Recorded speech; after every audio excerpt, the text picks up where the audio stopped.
on voit souvent dans les médias français une certaine méconnaissance de ce qu'est le cinéma latino-américain. Il y a un gros engouement pour le cinéma européen, le cinéma scandinave, le cinéma américain. Mais notre cinéma latino-américain reste largement méconnu et ça se ressent au niveau des critiques et des retours. Mais on a la chance d'avoir parmi nous ce soir des journalistes et des personnes qui souhaitent faire connaître ce cinéma.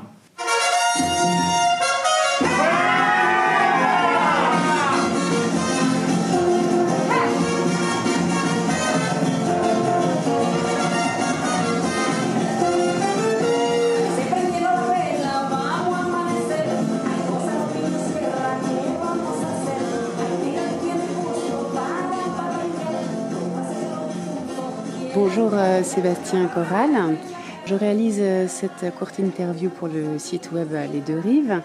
Racontez-moi comment est né le panorama du ciné colombien et quels sont ses objectifs. Alors, le panorama du cinéma colombien connaît sa 8e édition en 2020. Donc c'est un festival annuel qui existe depuis 8 ans. Donc on a démarré en 2013. Et pendant une semaine, on va proposer ce que l'association organisatrice, donc Le Chien qui aboie et Le Perro que ladra, considère comme le meilleur de la création cinématographique contemporaine de la Colombie. Donc c'est des films qui ont été produits, si on est en 2020, donc en 2018, 2019 et 2020, soit des films de fiction, documentaire, expérimental ou animation, long métrage ou court métrage, mais en tout cas qui répondent à ce que l'association considère comme le plus pertinent et le plus intéressant de la création cinématographique du pays. Et alors l'association Le Chien qui aboie donc est née pour favoriser la diffusion du cinéma colombien en France. Est-ce que vous pouvez me parler un peu de la genèse de cette association? Alors, exactement. Le Chien qui aboie, El Perro que ladra en espagnol, est né en 2009, donc elle a 11 ans, puisqu'on est en 2020. On a fêté nos 10 ans l'année dernière.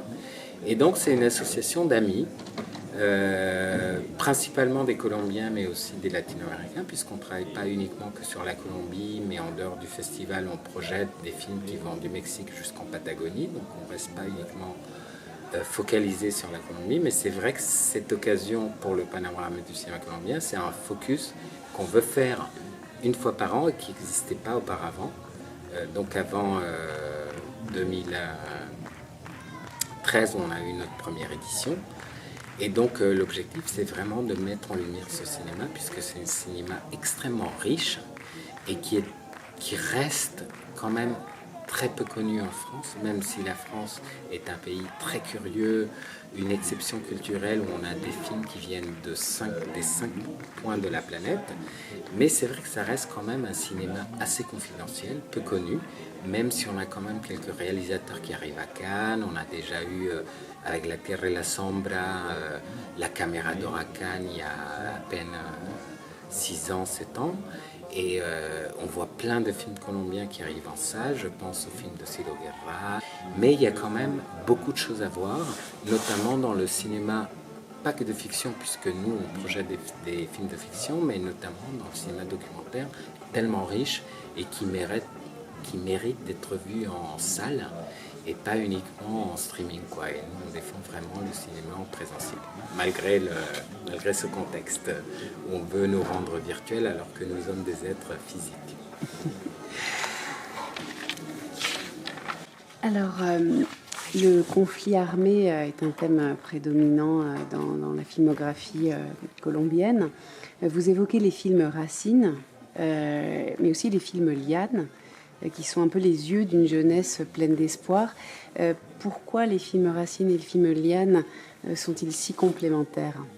Alors, les films Racine, c'est évidemment les sujets ou les films qui viennent de façon récurrente quand on parle de cinéma colombien. On est un pays qui a souffert et qui souffre encore d'un conflit interne qui a laissé énormément de déplacés à l'intérieur du pays et à l'extérieur. Et même si c'est un pays qui peut sembler extrêmement dynamique économiquement, sur les médias, un pays qui bouge énormément dans ces grandes villes, Bogota, Cali, Medellín, il y a quand même la Colombie profonde qui reste encore victime de ce conflit. Et le gouvernement actuel semble vouloir nous ramener vers la guerre plutôt que vers la paix, alors qu'on avait signé un traité de paix il y a à peine, en 2017, on a fait l'année France-Colombie avec la Colombie qui se projette vers la paix. Paradoxalement, on retourne un peu vers le conflit. Donc c'est important de mettre un peu le X sur ça, donc ça c'est les films Racine. Les films Liens, c'est toute la nouvelle génération du cinéaste qui va nous proposer autre chose. C'est-à-dire que la Colombie, effectivement, il y a le conflit qui est omniprésent, il y a effectivement le monde indigène qui est si riche, mais il y a aussi une jeunesse urbaine qui a d'autres choses à raconter et qui sont peut-être moins classiques ou moins attendues par rapport à la Colombie, mais qui sont bel et bien présentes. Alors, en parlant de la jeunesse, depuis bientôt 1 an, la jeunesse colombienne se mobilise pour dénoncer justement les assassinats de leaders sociaux malgré la signature des accords de paix, et aussi lutte pour la reconnaissance de leurs droits sociaux comme l'éducation. Est-ce que vous pensez que le festival de l'année prochaine projettera peut-être des films qui parlent de cette réalité ? Alors, la jeunesse, on n'a pas besoin d'attendre l'année prochaine. La jeunesse a toujours été présente dans le panorama du cinéma colombien. D'ailleurs, le seul film qui a été distribué par Le Chien qui aboie en France, puisque nous sommes également distributeurs, mais nous avons une seule expérience, c'est Los Nadie, c'est des jeunes punks à Medellín. Donc c'est une jeunesse absolument effervescente et une jeunesse qui ne veut pas attendre une prochaine génération pour voir des changements dans le pays. Et ça, on le voit. Et c'est une jeunesse qui ne lutte pas uniquement pour la fin du conflit armé, ce n'est pas une jeunesse qui lutte uniquement pour le droit logique d'un accès à l'éducation plus démocratique et pas uniquement pour les privilégiés. C'est une jeunesse qui a envie de vivre, c'est une jeunesse qui a envie d'un autre pays.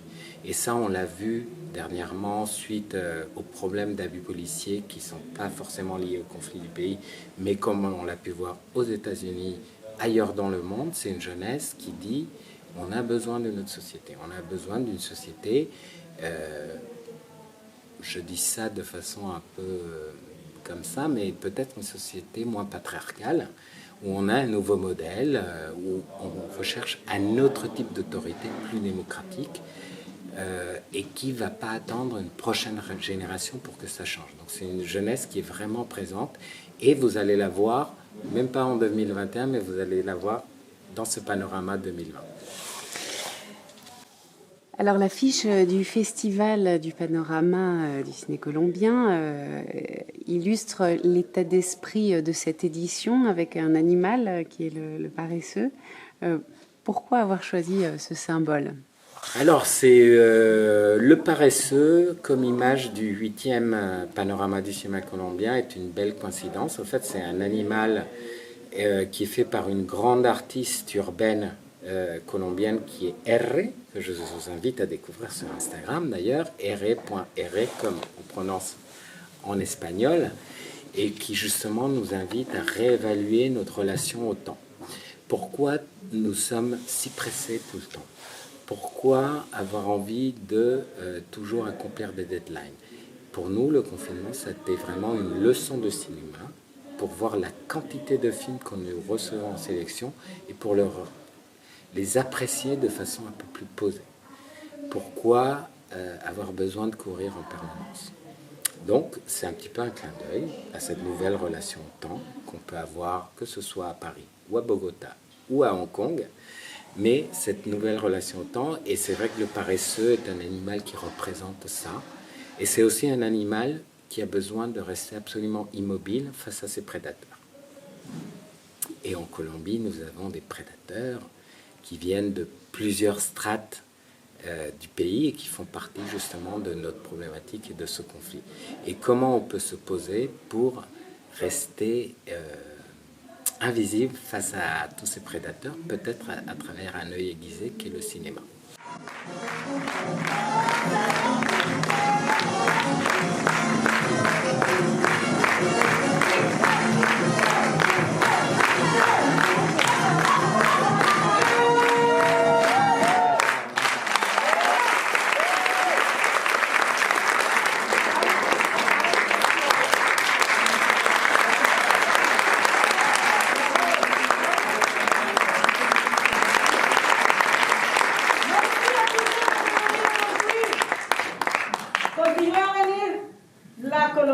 se ne pluvete.